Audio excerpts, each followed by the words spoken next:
Ashland Climate Collaborative. Hopefully you've heard of us before, but if not, welcome. We're really excited that you're here.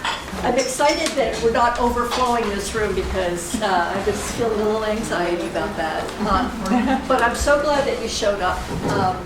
So I'm just going to let you know what we're going to do here tonight. And I think this program will probably be different than anything that you've done before. So I'm asking you to kind of drop your expectations of what you're going to learn tonight, because what we do today, we're not giving you handouts, we're not bombarding you with information, we're not lecturing. We are here. We are the people that showed up. We are the people that are concerned about wildfire. And we care about our neighborhoods. That's why you're here. And so we are the people that are going to figure out what are we going to do in this community to make ourselves safer. And obviously we can't make things happen immediately, right away, but this is a start. It's something that we felt needed to happen for quite some time. That there's a number of people that are doing really excellent work around the community, but they're not connected to each other. There's a number of fire-wise communities, but many of them say they're not active anymore. So there's, and through the pandemic, we realized that a lot of social connections have frayed. And I want to tell you a little bit about the genesis of this before we get started. I think I have, okay. Oh, so one thing I've done, as you all registered, I had this in my dining room, and I plotted you all on this map of where you live. We are the ones that are here. And that map is, yeah, and you can see some clusters. So that map is also over here. So as this leaves the screen, you can also see it. You might connect with some of the folks that live near you that are in the room. So actually, I'm going to back up and, oops. She's the star. I want to tell you the origin story of this concept. How many of you participated last year in our Better Prepared for Wildfire series? Oh, I love it. Was that helpful? Was that fun? Yeah. Yeah. So this is kind of building on that of like empowering ourselves for what we can do within our own control work. I won't go down that rabbit hole. The origin story of this is that Pam Marsh, our representative, called a meeting of community leaders, and we talked about all the big things that are happening in this town, some of which are difficult, SOU, our school district, our hospital, and how she kind of challenged those of us who were in the room to see what could we do to step up and do something positive in our community and create positive energy and build community rather than try to tear this community apart. We love this community. What can we do? So fortunately, there were several, I made an impassioned speech that wildfire was something that we really were not well organized for, and that if we're not organized now, when would we be? Because we all know we're worried. So why don't we do something? And fortunately, there were people in that room who came up to me afterwards and said, yes, let's do that. And so we formed a committee and we started meeting weekly ever since that time. And we all threw ourselves into this. And we don't know exactly where it's going. You're going to help us figure that out. So this is a very organic process. But I'm going to just really quickly introduce my collaborating team, which is Charisse Sidoriak, who's a great leader in our community on wildfire risk reduction. Vicki Greisinger from Billings Ranch HOA. Katie Mahoney, who's the new executive director of the Ashland Community Food Bank, very exciting, and Sydney Brown, who's out here, who's on the Climate and Environment Policy Advisory Committee for the city. Okay, so just a couple housekeeping, cell phones off, 2 restrooms over here, snacks and drinks, help yourself. And I said all these things. And that this is a grassroots thing. Oh, one restroom. One restroom. Thank you. That this is a grassroots organic initiative. It's not a city program. We're not providing handouts. We do have a program happening in July 15th, like the one we did at the Armory last year. So there's going to be plenty of opportunities for you to get all those handouts, resources that you want, or we can help direct you. So the focus tonight is going to be to strategize how we can strengthen our connections with each other and neighbors to reduce our collective wildfire risk. Okay, so we have an agenda. We're bringing you several voices to try to inspire you. So each person has like 5 minutes, so it's gonna be like, it's gonna be fun. To build towards some interactive exercises after the first hour, where you're gonna move around and we're gonna have some fun, if you're willing. So I am going to introduce our first speaker, who is graced by the presence of Representative Pam Marsh, who is going to set the stage for where we are at this point in time in our community with regards to wildfire. And you have 5 minutes. Well, it is wonderful to be here with all of you. Thank you for setting the context for what we're doing here tonight. As I was coming here, I was reflecting on kind of my history working on climate change. When I ran for office the very first time in 2016, I talked about climate tumult as being my very first priority. I had people at that time tell me they'd never heard a candidate say that climate change was the biggest issue that they were concerned about. A few years later, of course, we had people running for president who were doing the same thing. But what I was looking at back in 2016 were some of the very first obvious signs that we were seeing. We were seeing habitat changes. We were seeing a decline in our snowpack. We were seeing the beginning of drought. We were seeing changes in our weather patterns. Those cool nights we always depended upon became increasingly warm. We could no longer predict what the weather patterns might be in our community. And these are weather patterns that had been extraordinarily stable for many years before that general 2005, 2010 period of time.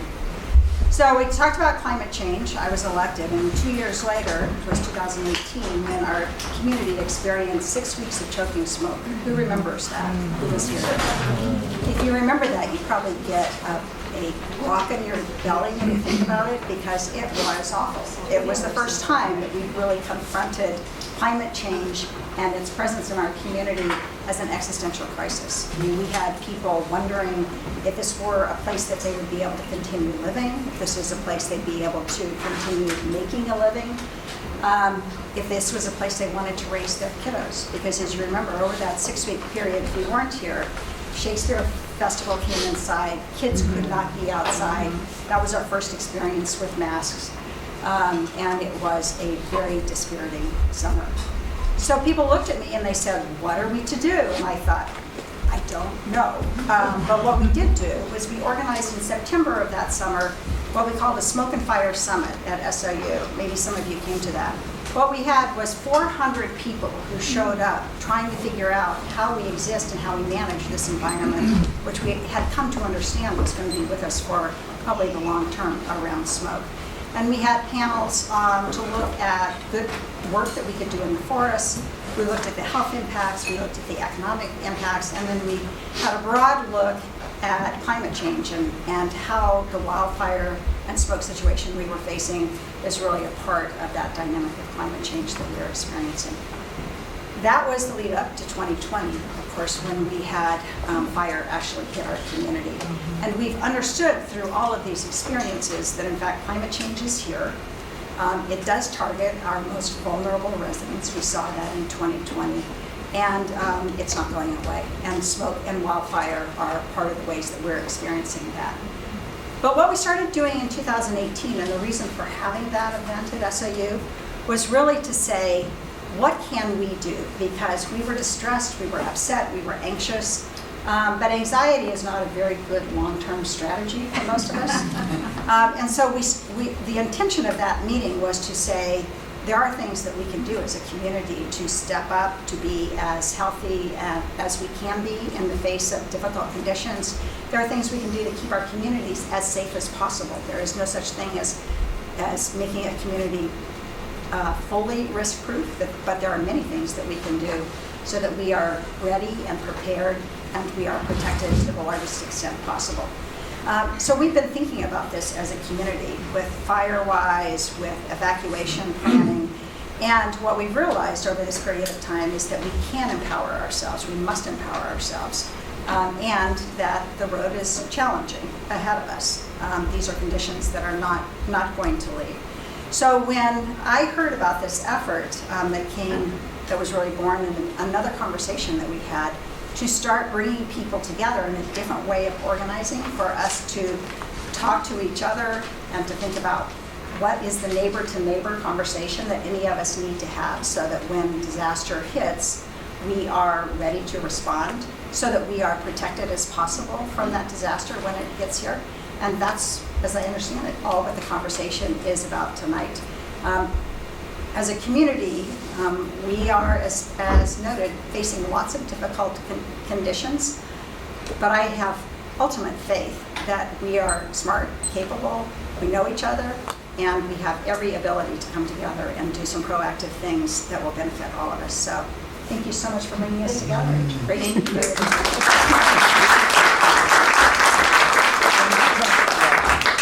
Our next speaker is Vicki Greisinger from Billings Ranch. Thank you. Welcome, and thank you for joining us. As Lori said, I'm Vicki Greisinger. I'm with Billings Ranch HOA in North Ashland. And what I'm going to do is set a bit of context, which you all provided answers in your RSVP to several questions. So I'm going to summarize that because it provides a view into our current state. And we know from our various efforts that we're very siloed and we're not connected yet. But we want to move from a current state to a future state. And to do that, we have to take baby steps and make small improvements over time. So we're going to try to pull everybody together. And let me set this stage a bit about, remember the question when you registered, how prepared is your neighborhood for wildfires? 22% said not at all. 75% said somewhat. And less than 1% said not at all. So in that 75% that said we're somewhat prepared, that could mean a whole wide range of things, couldn't it? We don't know how that's defined yet, but we're going through our exercises this evening. We'll get a better understanding of the details within those questions. Another question was ways to communicate easily in case of emergency within your neighborhood. Boy, that's a tough one. And the numbers show it. 31% said, yes, we have ways to communicate easily in case of emergency. 41% said, no, not at all. How do I do that? 28% said, not sure. Boy, you look at those numbers and there's a wide range right there. And we'll drill down into this later. Katie will take you through an exercise on the dot voting on the boards. And that'll help us better understand how each of us, whether we're an informal community or a formal HOA or a neighborhood, will figure out how it looks in your community. And over time, our goal is to bring everybody into a coordinated effort. To make that progress of moving from current to future state, we need to know and understand that state, then take those iterative steps. And a key principle of change management is what's known as the ADKAR model, and I'll post it on the board. But it is, people go through 5 distinct stages of change, and it's important to think about that. During change, the first step is awareness. Awareness of the need for change. 2, desire to participate and support the change. 3, knowledge on how to change. 4, the ability to implement required skills and behaviors. And 5, reinforcement to sustain the change so that it continues and we continue as a coordinated group. So it's really important. A lot of change initiatives fail because people want to jump from awareness to sustainability. We go from 1 to 5. And it's kind of like building a house. If you don't have the foundation in place first, the floors above fall, right? So in change management initiatives, this is something similar. We go through awareness of the need for change, desire, the knowledge on how to change, the ability to implement the skills, and reinforce everything to to sustain the change. So all of you as community leaders, we hope you'll join us on this journey. And with that, I'm turning it over to the next speaker. Great, thank you.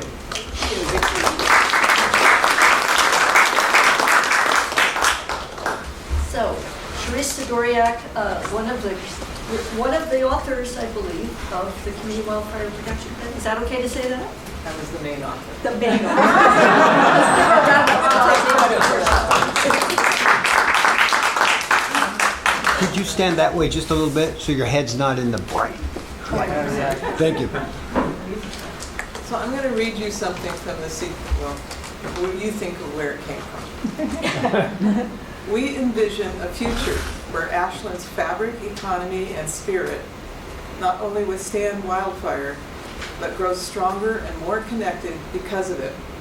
In this future, residents, students, workers, visitors, and pets remain safe during wildfires and return quickly to undamaged homes, schools, businesses, and gathering places. Where did that come from? It's the vision statement in the CWPP. What's the community? Oh, I'm sorry. Oh, I- Community Wildfire Protection Plan, which is going to be my next question. Have you ever heard of a community wildfire protection plan? Wait, I'm getting yeses and no's. Hands up. Hands up. How many have you have seen or know about the CWPP in action? Right. Pretty good number. How many of you had at least read part of it? Same number. And how many have not looked at it at all? Pretty high number. Well, this vision statement is in the executive summary for the CWPP, which was approved unanimously in August 2025.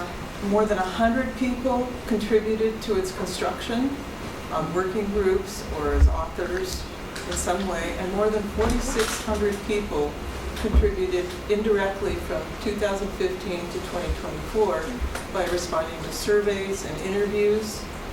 So a lot of community input was put into this plan. And I did something very different from anyone else who has done a CWPP that I know of. I'm going to use that acronym, it's just get used to it.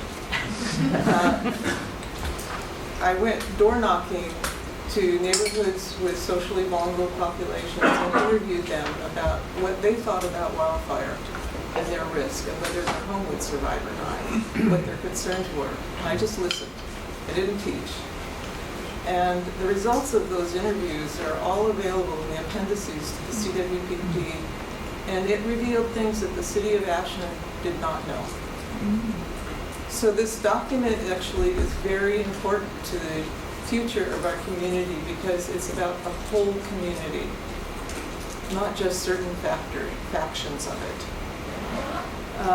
If you have an opportunity to become familiar with the CWPP, it's an easy read, personal opinion. I would suggest reading the executive summary and chapter 10 called A Necessary Paradigm Shift. It establishes the reason why we need to do things differently, and if you also have the time, read chapter 2, which is called Looking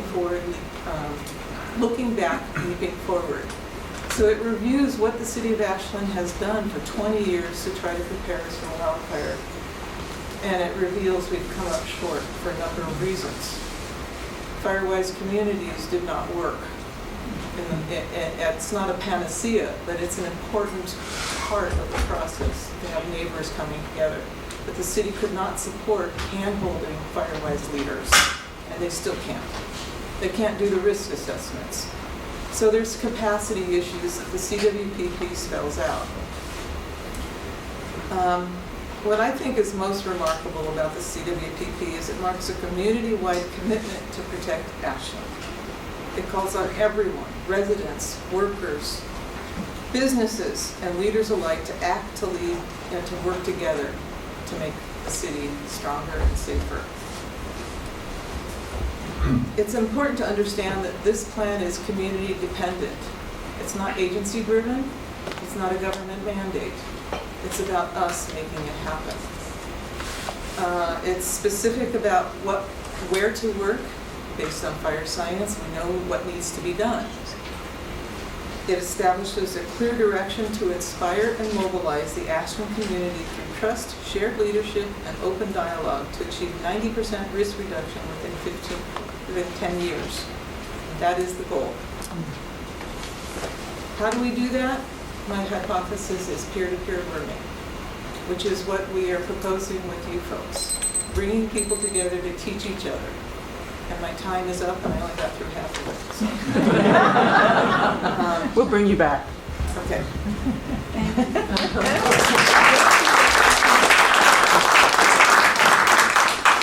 Thank you, Sharice. Okay, so we're going to jump out of the wildfire box for a minute, and we're going to, how many of you know about the Green Bag program? Awesome, right? You know, that was started here in Ashland, and it's spread all over the country. And when we thought about what is a great example of the power of community in Ashland, this was the first project that came to mind. It's an incredible example of neighbors coming together to help other neighbors. So we've invited Paul Giancarlo to come and just share a little bit about how that got started, and any kind of words of wisdom for those of us thinking about our neighborhoods and how we might become better prepared for wildfire. So welcome, Paul, and thank you for this incredible work.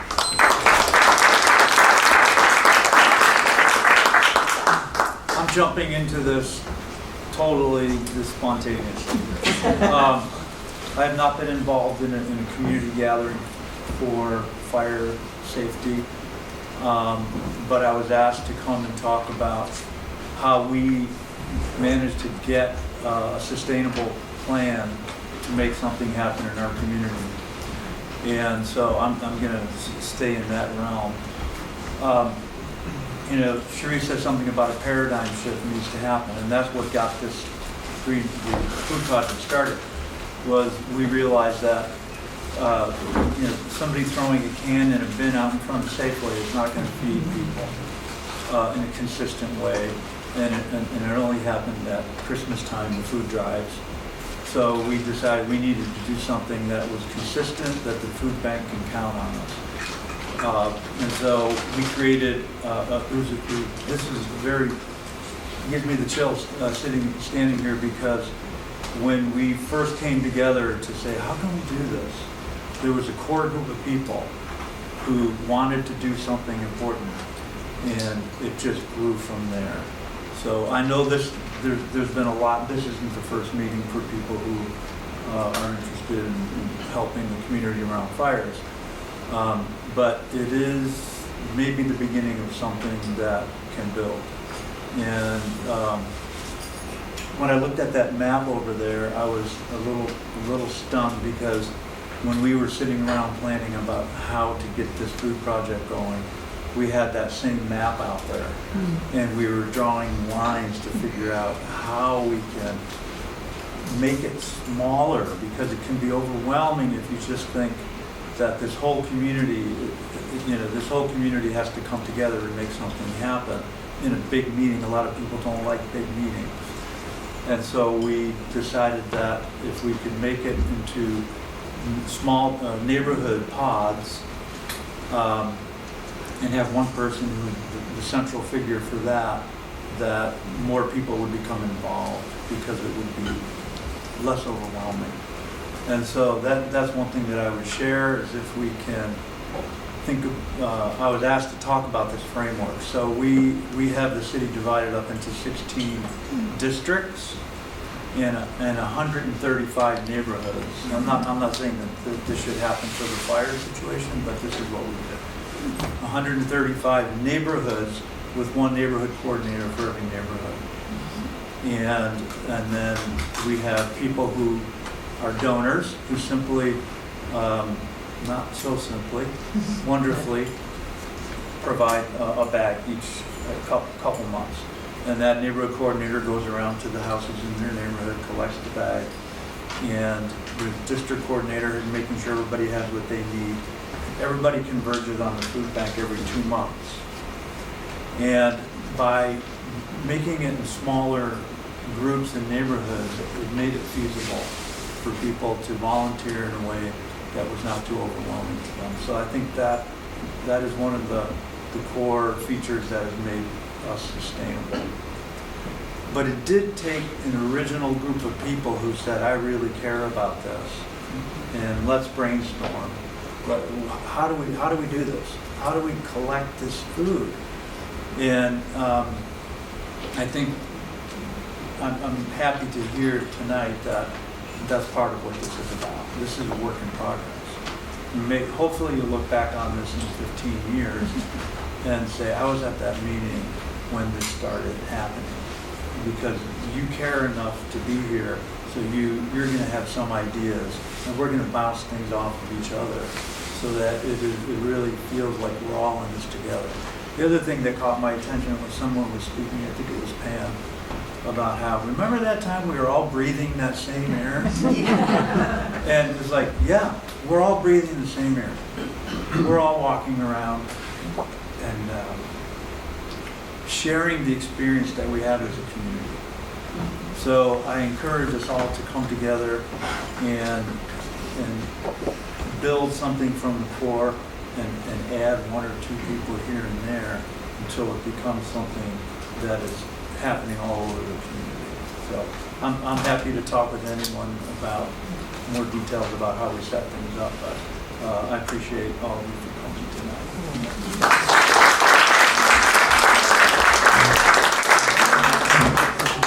So inspiring. Okay, your next segment.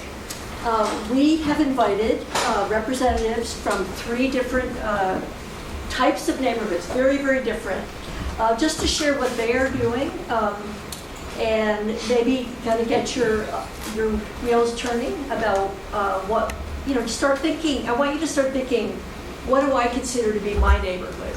Might be just like 4 houses, or I'm in this massive HOA, Old Mountain Meadows, and that's my neighborhood, and that's really big.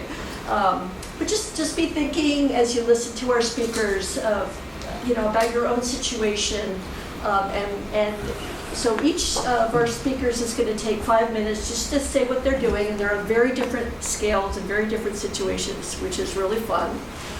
And then I'm going to moderate a panel, but really we'll all be able to ask questions. And so this part of the program is going to, is scheduled to go for about 30 minutes, but we'll end earlier if we want to, because the interactive part is going to be fun. And as I look at how many of us are in this room, I'm thinking, this is going to be interesting when we're all moving around. So maybe think about that as well. Like, how's that going to work? Okay, so our friendly neighborhood leaders here tonight are Lee Bowman from Mountain Meadows HOA, Joyce Avery from Susan Lane and High Street, a neighborhood of 12 houses. And Sharice is here tonight representing Jacksonville HOA, which Jacksonville Firewise Communities, which have won national awards for the level of organizing that they have done. Unfortunately, they were not able to be here, but Sharice has been working really closely with them and knows very well what they are doing and what's working for them. So she's going to be representing them tonight.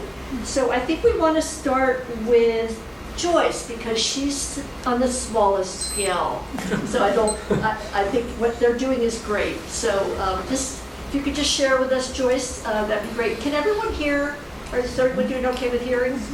The louder the better. The louder we can speak, the better. Use your outdoor voices. Okay, Joyce. Okay, so as Lori mentioned, our neighborhood is centered around Susan High Street. We are a group of 12 homes. 6 on Susan Lane, which, interestingly enough, is a cul-de-sac, not a lane. 2 on Weimer Street and 4 on High Street. We are evacuation zone 2. And our primary egress would be either Weimer or Manzanita down to Highway 99. I would describe the organization as pretty organic. We don't have a leader. We're all pretty engaged. But as we go through this process, and we are not what would be determined a fire-wise community, we are not there yet. And as we move towards that, we may need to look at establishing some kind of structure because we really don't have it yet. Our communication is primarily via a listserv. And we, interestingly enough, we moved into the neighborhood in 2019 and initially set that up just as a way to communicate with the neighbors. And for those of you who don't know what a listserv is, it's just a structure of communicating via email, but to post to the list, you have to be subscribed to it, so you don't get spam, which is really nice. This listserv has proven to be very, very useful. For example, back in 2020 when we had the Almena fire, one of our neighbors was actually in Canada, and she emailed the group reminding us where all her emergency supplies were in case we needed them if the fire were to reach us, which fortunately for us it did not. But I think the other thing I want to mention about this communication, or any form of communication, is the propensity or the ability for it to build community.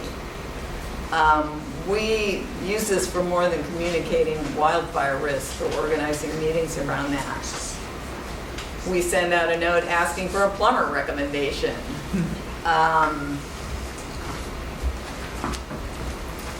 We would notify the group if we're going on vacation. You know, it's like, hey, I'm going to be gone for 2 weeks. There's going to be a house sitter. Don't call the police if you see this guy walking in the door. Additionally, for communication, we have neighborhood gatherings at least a couple times a year. And those are always at someone's house. We rotate the house. There's always food, which everybody contributes. It's kind of a potluck thing. And initially, and we need to redo this to remind everybody, we did home tours where we went to everybody's house and found out where the gas shutoff was and any quirks, anything we needed to know. We created a contact sheet with everyone's email, all relevant phone numbers, and any special skills they might have, even to the level of, you know, these people know CPR. This individual maybe has all kinds of cool specialized tools that might be useful. Anything that seems relevant. So that's kind of where we're at. We have discussed evacuation. We've discussed getting our go bags together. We have had one meeting with Charisse as a group to talk about the fire-wise issues, and I know you made recommendations on a couple of the homes in our neighborhood. So we kind of just keep everybody in the loop. But we've been talking more about a more formal structure as we get more frightened with the wildfires. It's really easy to say, well, it won't reach me, but yeah, you can't count on that. So that's pretty much where we're at. A lot of work to do.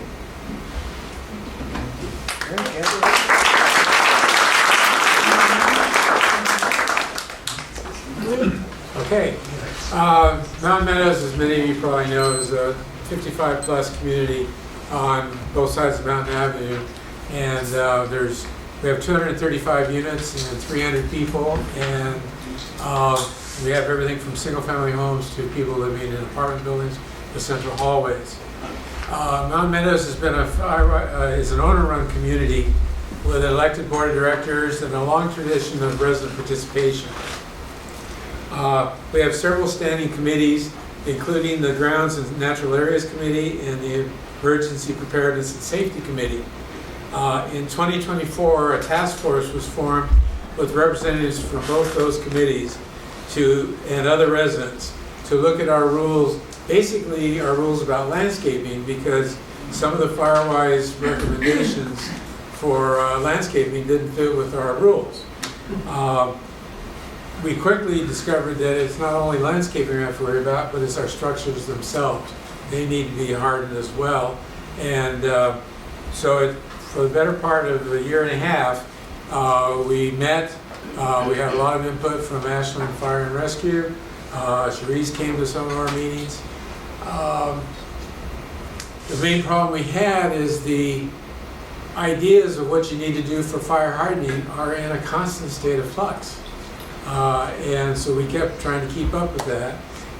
We have adopted a whole new set of rules for Mountain Meadows, and they're part of our operating rules and regulations. But we expect that we'll probably have to amend them in the future again. And I just had a conversation with Sharice tonight. She corrected me on something she told me 3 years ago was okay. Now she says it's not. We've been a Firewise community neighborhood for more than 15 years. The annual budget for our Owners Association includes money for weed abatement, general plant maintenance such as trimming and debris removal, and removal of fire-prone plants for fire prevention.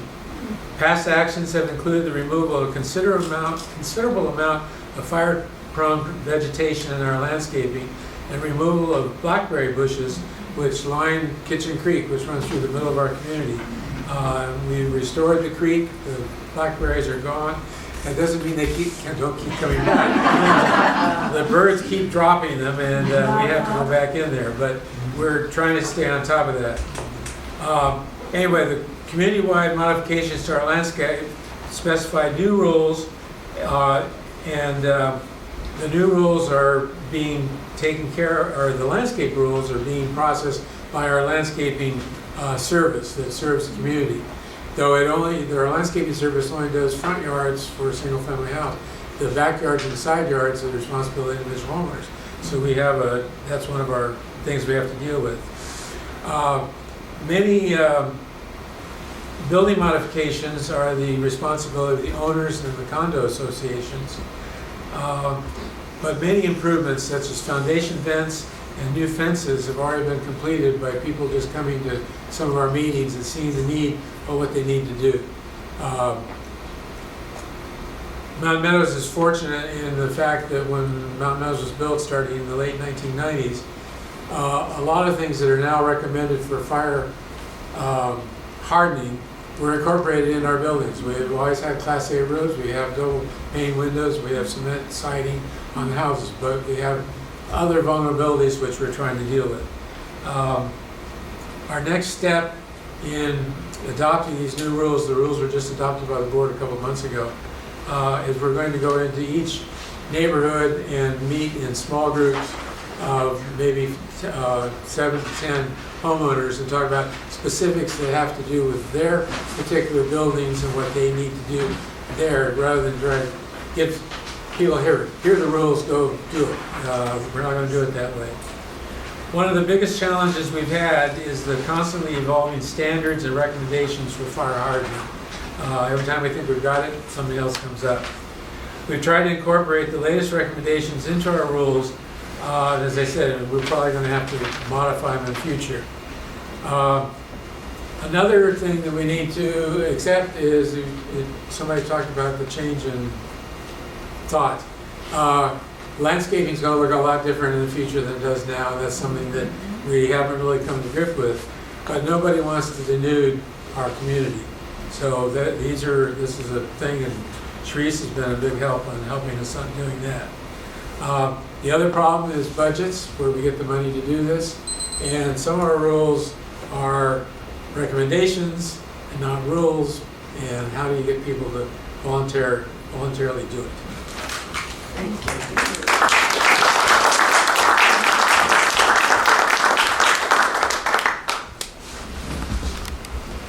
So I have the honor of representing Jacksonville. I did a lot of research by talking to Linda. So this is her story, not mine. Linda's 81 years old and has been volunteering with Jacksonville Firewise since 2015. Today, Jacksonville has 40 Firewise neighborhoods, and about 75% of the city is covered by a Firewise neighborhood. This is remarkable for a town of over 3,000 people. But the numbers don't tell you how that happened. It's about Linda and her deputy, Jeffrey McFarland. They are passionate volunteers who give selflessly all the time, holding hands, bringing people together. They even take over as Firewise leader when somebody doesn't want to do it anymore and hope to find somebody to replace them. It's really quite a remarkable effort. I've been in the world of fire my whole career, and it's addictive. There's this sense of community and belonging and giving that strikes at my soul, and I know it strikes at her soul. The best leaders are the ones that really want to help, and that means doing everything that they can to make that happen.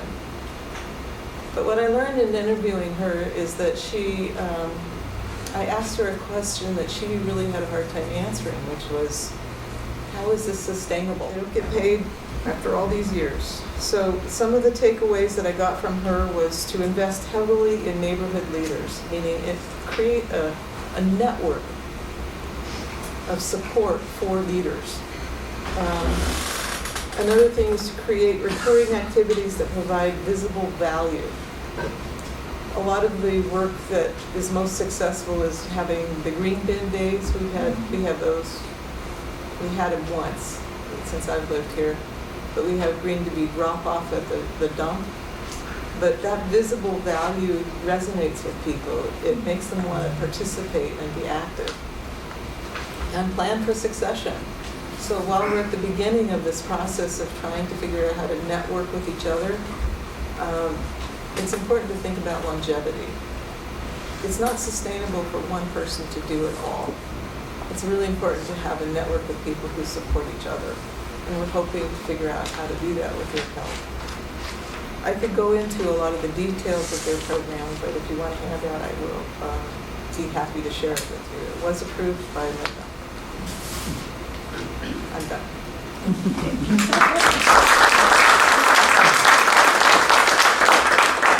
Thank you. So I'm going to throw out a couple questions, and then I want you all to be thinking about your questions. Have you, in your neighborhoods, have you talked about what would happen if the roads were so crowded with people evacuating that you couldn't get out? Is there a safe place that you know that you could go? In case of Mountain Meadows, the recommendation is we go to North Mountain Park. Okay. And we're already very aware of the problems with accessibility. The road construction on Mountain Avenue has shown us that, I mean, for the last 5 months, you leave your house, you don't know which road you're going to be able to go out on, and we only have the one. So we're very aware of that. How about you, Joyce? Well, we've talked about, we haven't gotten any official direction from the city or anything, but the likely candidate for us would be Briscoe School. That's a wide open area, and it's a block and a half from our neighborhood. Right. I can't answer the question. Can't answer that. How many of you have thought about that? Good. Oh, I love this. Thank you. Okay, great. What about if, Lee, did you say you all have a way to communicate with each other? We've got a weekly newsletter that goes out. We also have a service called MMEX, which much like that you described, it's an email kind of a thing. Okay. And we have a management company that can send out instant notices to everyone as well. But we also have neighborhoods divided with an emergency coordinator in each neighborhood in case we need to do something locally. Yeah. Wow, that's great. What if cell signals or Wi-Fi were down? What do you think would happen? I imagine that's when the neighborhood volunteers would kick in. I mean, in my particular area, we have one volunteer that serves 12 houses. So it's not that hard to get We around. could do that. Yeah. What are the characteristics of a good neighborhood volunteer? What kind of personality signs up for a job like that? The fool. A lot of arm twisting, actually. Okay. Are there certain people what kind of personality type does really well with that kind of work, volunteer work? Well, Mount Meadows, because it's a retirement community, has a lot of A-type personalities. And so that's never been an issue for us. Okay. I'm thinking about myself that if I were to go knocking on doors in my neighborhood, I would want to have a friend with me, because even though I seem like an extrovert, I can actually be kind of shy.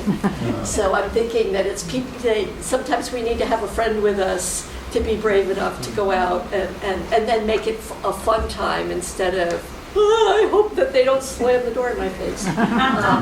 Do you have it, Joyce, have you guys thought about if the communications networks went down, what you might do? Well, that's the advantage of being 12 houses. You go knock on doors. Right. So, I mean, that's the only thing I can really think of. And the personality question, that one got me thinking. I would say super good organizational skills is very important. The introvert-extrovert thing, I'm an introvert who taught high school chemistry and had to develop an extrovert persona, so I think anything. You can do it, Joyce. Any thoughts about that, the communication mechanisms in Jacksonville or from your experiences, Therese? Well, in Jacksonville, Linda is the center point, the focal point for gathering information and sending information out. And what she does at least once a year is hold a leaders meeting to have people share their experiences, et cetera. Altogether, we have 13 volunteers. That includes people who do assessments. And they don't have, they do a lot of socializing, especially around cleanup days. So I think it's a more organic communication process. At 81, she didn't emphasize computer skills. In fact, when they do assessments, it's on pieces of paper. Okay. It's not using a software program, and she feels more comfortable with that. She's also does all the work to do the Firewise community reports. I have a question for everyone else. Do you know what a Firewise USA community is? How many of you know what a Firewise community is? Okay. Okay. A handful. The National Fire Protection Association, NFPA, has a program that's been around for decades where 8 houses in a neighborhood can apply to be recognized as a Firewise community. The bar is very low. You just need 8 homes and to volunteer 1 hour a year per home. You have to have an action plan that's created by that group to be recognized, and there has to be an assessment of the risk done by typically a fire department. In her neighborhoods, they do it, the fire department does not. You submit this material, and it used to be there was an advantage because you could then compete for some funds to do community risk reduction work in a common area. That's kind of dried up. But Firewise USA is basically a model that is very commonly used, but there are other models out there, like the Ashland Climate Collaborative has neighborhood clubs, and they focus upon a number of things, including wildfire risk reduction. I have a friend in Ashland who lives in the Green Meadows area, and she essentially decided to just go knocking on doors in 2 cul-de-sacs, probably a total of about 15 homes. And she has become the go-to person by that community. So you're not stuck on the need to be recognized by Firewise. It has a large administrative load, relatively, but it enables you to be recognized, and it reinforces this idea that neighbors talking to each other is important, and it is. But just recognize that if you get certified or recognized, that doesn't mean your community is safe. It just means that you started the process of thinking about it or talking about it. So that's one of the things I hear sometimes when I am doing assessments in town is people will claim, oh, we're fine. I'm in a Firewise community. And that's a false understanding of safety. It just means that you're talking to each other And the reality is in Jacksonville and in Ashland, it's about the same statistics. 1/3 of the community of Firewise leaders is active, 1/3 is sort of active, and 1/3 does nothing. So just wanted to give you that context for those of you who don't understand Firewise. You can apply, you can go online, look it up, and think about it for your neighborhood. Some people will respond to that because it tells you what you need to do. So how many of you are in a Firewise neighborhood that you know of? And would you say it's very active? You say yours is active, okay. Others okay, that's good. And does it make you, do you feel really good about it? Do you feel like it's really I don't know helping? about everybody else, but we've been in the program probably 13 or 14 years now. I ran it for 7 years. Somebody else took it over a couple of years ago, but that person couldn't be here today, so I kind of took their place. But in terms of things that have been done, just recently we did a thing where we had some volunteers from the youth corps came out, and they were able to, as with most of the communities, the vegetation that was put in when that development was put in, it was real small and cute. Now it takes up half the neighborhood. Manzanita bush that just keeps growing. So we just recently, with the youth corps and our own landscape people, we took out 39 square yards of manzanita bushes. Then after that was out, we had to take out about 21 square yards of what was underneath the manzanita bushes for 20 years. And then another 9 yards of pulling the stumps out afterwards. So we're just now finishing that up. But that pretty much encompassed about 35% of the vegetation in our neighborhood. Now, we're only in a neighborhood of 23 houses, but 35% of it was manzanita, and that's, as you guys know, it's highly flammable. So, yeah, that was a big project there. The other thing, the lady up here was talking about NFPA and the National Firewise organization. We're in that, and there is some forms you have to fill out. It's pretty easy. It's pretty generic. Like the project we just did, we can account that for Firewise efforts through, for next year. And we used to put in every year our hours that we donated, because what we were trying to do is, as the young lady said, we were getting grant money that would allow us to pay to do extra projects.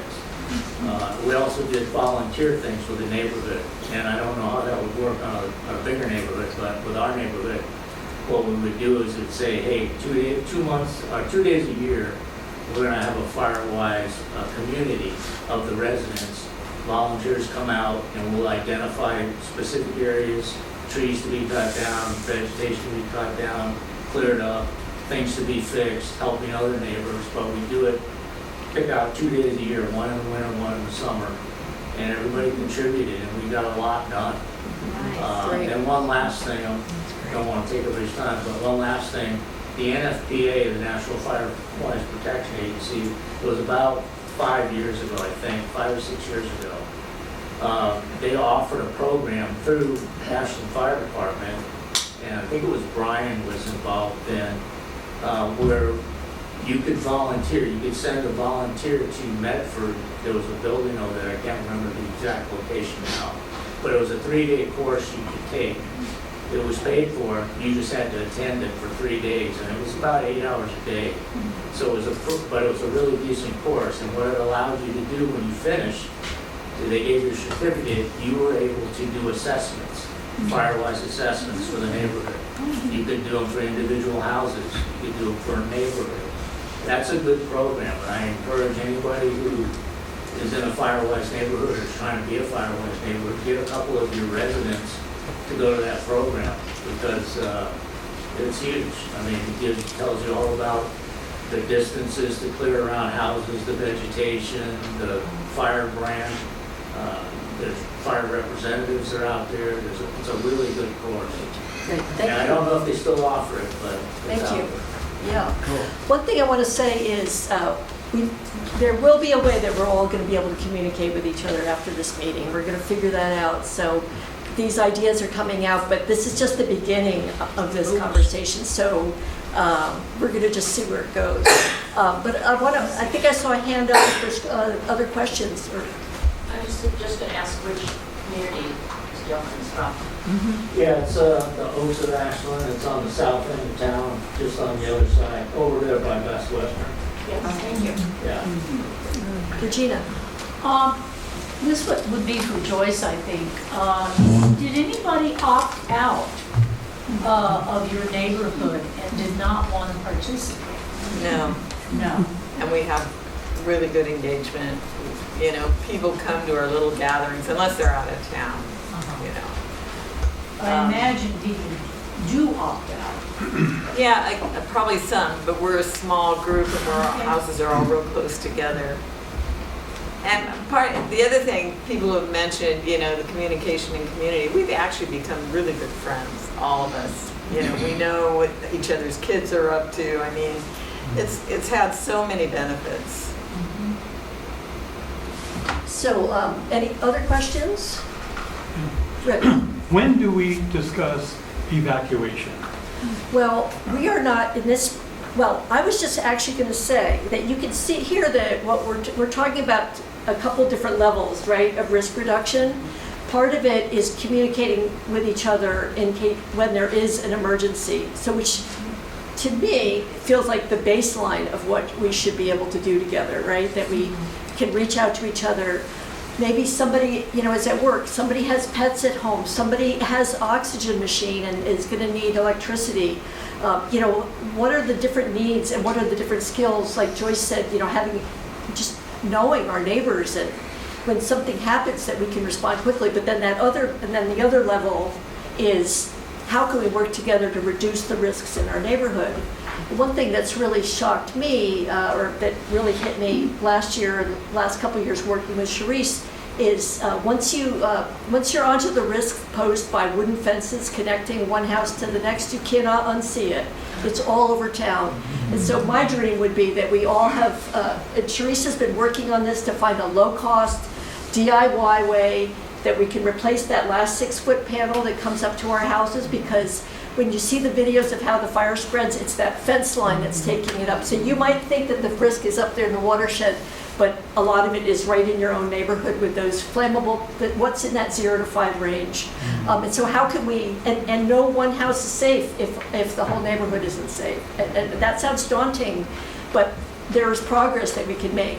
But what I want to say, Rick, too, is this program that's happening on July 15th is similar to what we did in the Armory, is where Kelly Burns, our emergency management coordinator, is going to stand up again.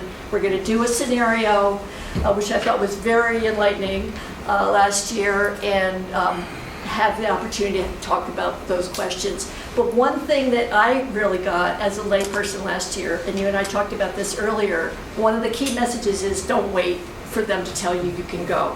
You don't need permission to evacuate. What we want, what would be healthy for our community is to develop critical thinking skills when these things come up. We're not there. We've thought it through in advance. We've done maybe a little scenario. Oh, we would go this way or this way. How would we know which way is the wind blowing? Which way would we go? These are things that we have to do for ourselves. And like Joyce said, thinking where is the green space or the parking lot I can go to, because when we all leave, I mean, there's nothing, the city will be out there, the police are going to come and talk about what they're going to do at that program, but if we all leave at the same time, it's not going to be pretty. So if you see a red flag warning, you see some other part of town has a level 1, or and your go bag should be ready, and you feel free to leave, is what I'm saying. I'm thinking. Is that okay what I said? That's why I keep her near me.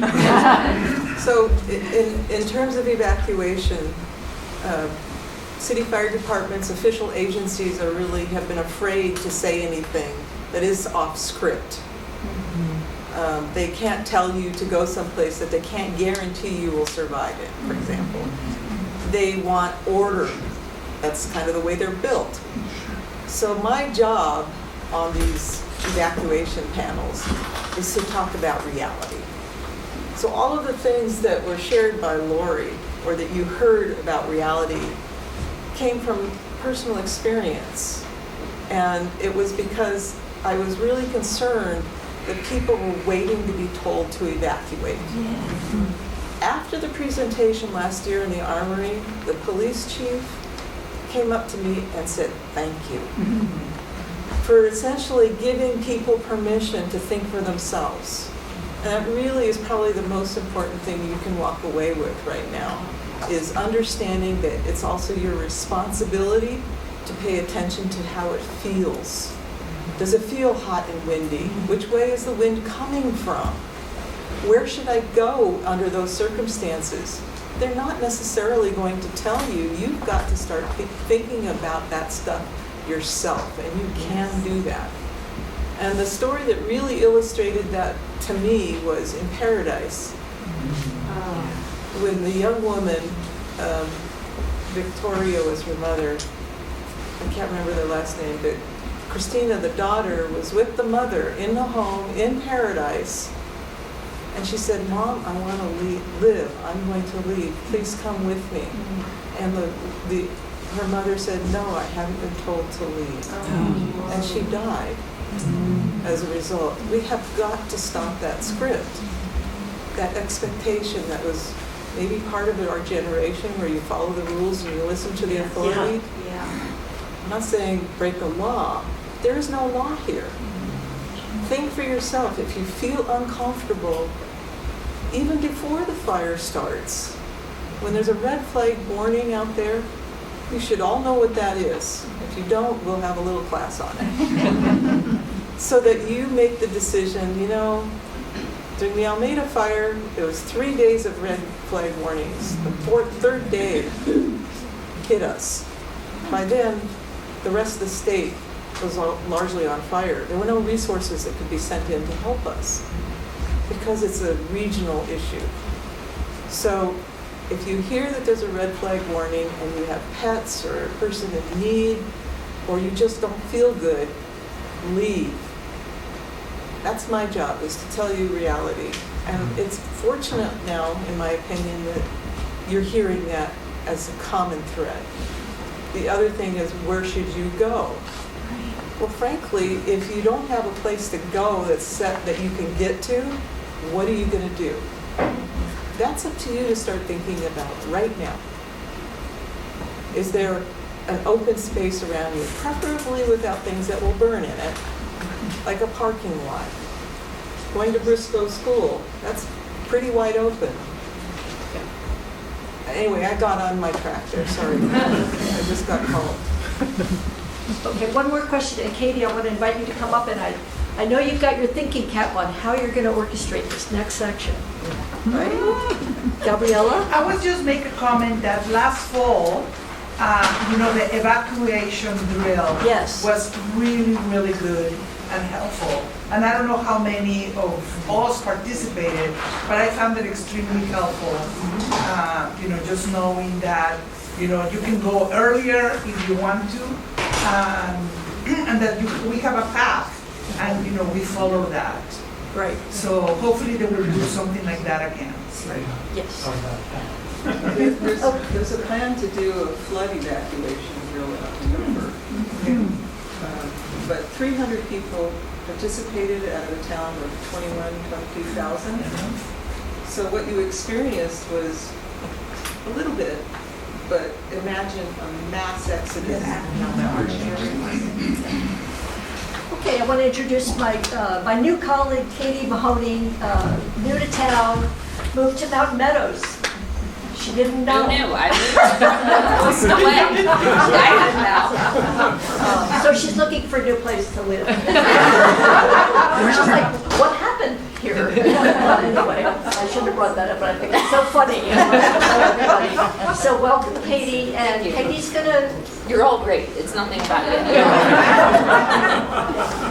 All right, everyone. So we talked a lot about what has been done in the past. right? And we want to work together with all of you to talk about what we can do moving forward. So we have a couple of questions that are spread across the room. Given that there are quite a few of us here this evening, which is amazing, thank you all for coming, we're going to split the room in half and have the folks on this half of the room start on the questions that are closest to you, and have the other half of the room start on the questions that are closest to them. All right, it does not matter what order you fill the questions out in. I'm going to give you a little briefing as we're going through. So, question number 1 is going to be to outline your neighborhood on the map. So, you see that Lori took the time to give us a sense of where everyone resides, which is on the map that's displayed there. The map we're talking about is located directly next to the hummus, which if you haven't tried yet, check it out. And we're gonna ask that you outline your neighborhood on that map. So if you feel like your neighborhood is 3 houses, 12 houses like Joyce, or your neighborhood might be an HOA of 30 houses, outline that on that map, and also indicate your name on the tiny post-its that are located next to that map there. Question number 2 is going to be about how your neighbor currently organizes. We heard about the food project earlier. Awesome way to organize a neighborhood. Is there another way your neighborhood gets involved? Perhaps you have a book club, maybe a cooking club, something of that nature. There are a couple options listed there. There's some dots to accompany those options. We also have markers for you all to write in if there's another way that you feel your neighborhood collaborates in that space. Then next we have number 3. This is about communication, listed over here. There's a couple options listed there as well, but we also have an other category if there might be something that we missed. And if so, wow, impressive, because I feel like we got a lot on there, right? And then we have number 4, which is located in the corner over there. Number 4 is about what you feel the biggest risks are that are presented in your neighborhood. All right, so we're talking about reality here. What are you most afraid of, or do you feel that your neighbors are afraid of as we're entering into this conversation? And then lastly, we want you to use your own brain power. Vicky's pointing to number 5 back there, to write in for this question. What are the strengths of your neighborhood? Is there someone who you feel like is just like the talk of the town and brings everybody together? Is there someone who you know has every tool in the universe and you can reach out to when you have home projects? What are those strengths? We want to hear from you. That's on number 5 back in the corner there. All right, folks, so we're going to split in half. This side starting with questions 1, 2, 3. The other half of the room starting with questions 4 and 5. And then we're going to come back together and chat a little bit. All right? Okay. All right, so did anyone learn anything in this process as you were walking through these questions and thinking a little bit about your neighborhood and the resources that you might have? Anyone have anything they want to share that popped up for them? Don't be shy. We need to, Riverwalk HOA, we need to get a better communication system. Yeah. Communication, definitely key. Is there anybody here representing the city? No, we did not invite them. Why didn't you? You're afraid to kill them, is that it? No, the city will be present at this meeting on July 15th. And also, we're going to have a follow-up for this group and others who couldn't make it tonight on July 29th. You're going to get more communications from us. You know, we want to see what the people can do, and then we can communicate that to the city. We told the city we were doing this. We met with Kelly Burns, we met with Chris Chambers and Brian Hendricks, and they said, go for it. And let's see where we can go with it. So it was a deliberate strategy, but maybe you don't agree. I thought Kelly Burns should be here. He should. Well, he'll be here on the 16th. So. Yeah, I remember. Yeah, go ahead. We wanted to make sure we had community voices in the room, and we appreciate you all being here for that reason. So as we're thinking about next steps, we want to hear from all of you. How would you like to stay connected as a group? Because this conversation is very important. And we built some good relationships already. Listserv? Raise of hands. Anyone interested in a listserv? All right. Everybody's email, yep. Anyone who did not share your email in advance, we would love to get that information from you. I believe we have a sheet at the front. Yes. Lori's going to share it. If you can please add your email to that list if you did not use the RSVP form to sign up for this event. If you did use the RSVP form, we do have your email, and we hope that we can use it for that purpose. Anyone have anything else they want to share about what they've learned tonight, or something that is you're taking away? Anyone have a first step that they feel they want to take after this evening? Well, that was a lot of different questions. Yeah. I just want to say that I feel completely like, what am I doing? What are we doing? And I have a small neighborhood. We have a small HOA. I have tried really hard to get the people like, let's meet this day and let's not even talking about fire.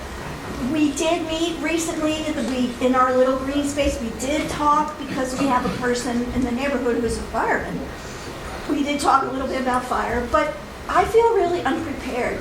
But I will say that I'm very encouraged by the idea of having a small, like your neighborhood, that small. So yeah, this is all, I moved here into this neighborhood and then the pandemic happened. So, we're bleaching our groceries and not talking to anyone for 4 years. And then, now I'm like, I don't know how to talk. I think people have forgotten how to connect. So I'm glad for this meeting, and I'm encouraged to maybe knock on some doors, maybe. Try talking a little more to neighbors. Yeah, so that's it. So I just feel encouraged. That's wonderful. Glad to hear that. I just wanted to say, I think it would be great to know who the other people in connected neighborhoods are. Yeah. Who's right next door to my neighborhood, and I might be able to talk to, what do you guys do, and try to work together.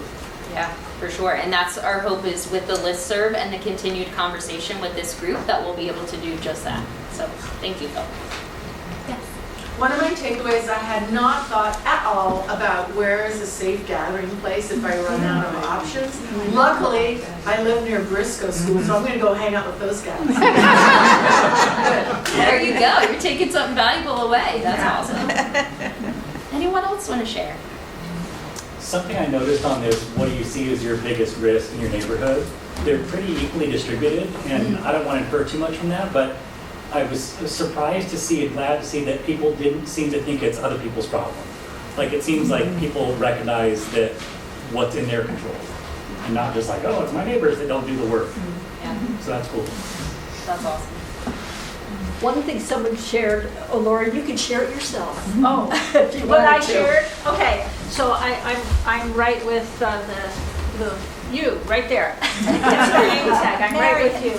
Apathy, absolute apathy. I've been trying to talk to my neighbors for 1.5 years. I attended all the wildfire stuff. I used to do wildfire preparedness workshops when I lived in Washington State. Much better reception there. For some reason, and the comment I got from a neighbor was, if you're so worried about wildfire, why don't you move? Wow. Oh my gosh. So I really feel like whatever I can get from a listserv with notices or something on the ways, I try to bring it up at the book group, I try to bring it up at the neighborhood gatherings, and people are like, I've got other things to do. If it happens, I'll just deal with it. I don't want to take the time. And the other thing I want to say is, thank you for listening, is, so one thing that I learned when I was in Washington being evacuated several times is, my go bag is actually a carry-on with wheels, because so I can evacuate on foot, and my dog's go bag is a backpack on my back. Nice. So I got my leash, my dog's on a leash, and I can walk down to North Mountain Park, which would be my safer area. And those are things that, I have a box or I have a duffel bag. Well, I like to have things that are a little more mobile. That's a great idea. Thank you for sharing that. Hi. Hi. I just started a climate club in my neighborhood. It's slowly growing. We're trying to get more and more people involved. We started with inviting people over for climate and cocoa. So we made a little fun, like, roasting marshmallows. I was talking to another friend and she was like, oh, climate is so boring. You should have done climate and cosmos. So we just got me thinking, like, what about making it like more like everybody come over, have a glass of champagne and a piece of pie, and let's just start the bonding activity and then, keep rolling from there. So the other thing is that I'm meeting with 2 people on my street this Friday, and we're planning a 3-street party at the Clay Street Park. So we're going to start this conversation. Nice. And get more people hopefully involved. Amazing. Sounds like fun. When they say date and time again, we'll be there. I think fun is really important. And so those of us who work at climate change, you notice how, like, if you're projecting a lot of negative energy, then people run away. Right. And sometimes it's hard to show up in a positive way and enthusiastic about climate change and wildfire. But you know what? It's what we got to do, because otherwise people will run away. And one thing I'm sorry I'm jumping in, but one thing, when we started this process, we realized all the different tools we had from the Ashland Climate neighborhood clubs and Teresa's work in the fire department. We started putting together a whole big toolkit of all of these things that you could do, and we're like, oh no, that everybody's going to run away if we do that. But I just want you to know that there are resources about dealing with the psychology. This is very much a human psychology and a change management exercise, as Vicki pointed out. So the resources are out there. We're just going to figure out how we can get this ball down the field together by not bombarding we got to do it all at once. We're going to learn together. We're going to try to take one step at a time and get energy from each other, like being in community together on this. And so maybe we'll go have a big potluck somewhere, in the park. We are the people. Here we are. So anyway, Katie, sorry. No, I think that's a great way to end it. It is all about the people, and we're so grateful that all of you made the time to come this evening. And we can't wait to continue on this journey with you all. So thank you so much. Thank you.